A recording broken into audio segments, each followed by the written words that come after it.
for the most part, they can find you online, or they can make their way down to Makeway over at Stack Market. So Makeway's not at Stack Market anymore. Yeah, right. Yeah.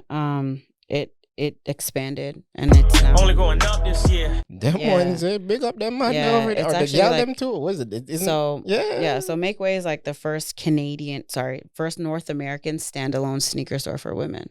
Only going up this year. I was about to correct myself. So it's it's located on Walnut Street, 91 Walnut Street. It's right by like Stanley Park downtown. And that's where you can find like some of my stuff. And you can like Makeway here. I don't know if you can see, but the sock branding. Oh, and the shoes too. Hopefully we'll get a cutaway at some point. But pretty much they made a store for like women sneakerheads. So like all of the drops that would happen, like you try to like get a raffle, like there just wasn't space for women. And like that's what they created. And then what they do is they create a community. So all of the brands they sell within that store are like women owned.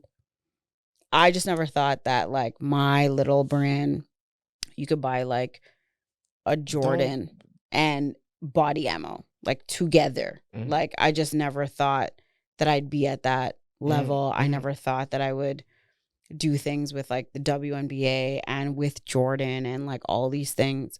So like Makeway really gave me the platform and you know, showed me they exactly. But Makeway, the name of Makeway was basically my friends were like trying to come up with a name for like their store, and they saw like a WNBA commercial, right? And at the end of that commercial, it was like make way for women's sports.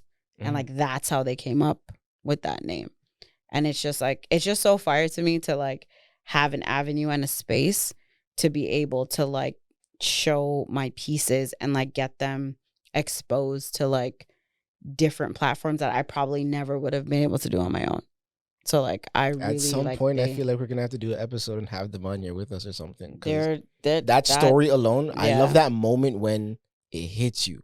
Yeah. And that's what it's called. I think whatever I'm building, that's what it's called. That's how I'm putting it together. I think the organic, you just run with it, because when it hits you, you don't stop. You just keep pushing no matter what it takes to keep going to get there. And I don't think they thought it would be as big as it is right now to have like the partnerships they've had and like the relationships they've created, and to carry like to be able to carry Jordan in your store like initially, because I don't think they had Nike like initially.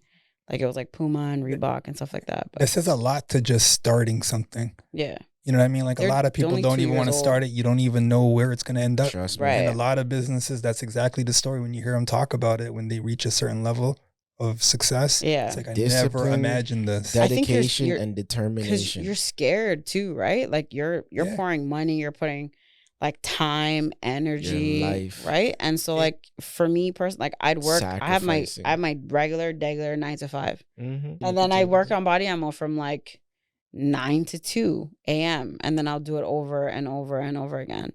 But like that's the mentality that you have to have, I think, right? And I'm passionate about it. So it's that Gary V mindset too. Like he talks about it so often, where you got to love what you're doing. You have to enjoy that whole passion. It's all that stereotypical stuff, but you really do, man. You got to put in those hours. Most businesses aren't making it out of the first year. Like up to like 50% are gone by like year 5. Like most people are just not even making it there. You know what I mean? I also believe that you need to understand that there's going to be some lows, like super low lows. That's a fact. Like I didn't touch body ammo for years because I'm just like, I wasn't in the right headspace. 2, I was going through shit. And then I'm just like, man, I'm like, this shit makes me happy. And because of like the organic growth, like I didn't do ads at all. Like it was all word of mouth. And like for me to be able to come from my making bracelets in like my living room to like having my own studio to be sold in a store beside like these massive brands, like it's just crazy to me. And that's still just my side hustle. Like that's not my, my bread and butter. I would like it to be at one point, but I think it's the belief that you need to have within yourself when no one else does to keep you going.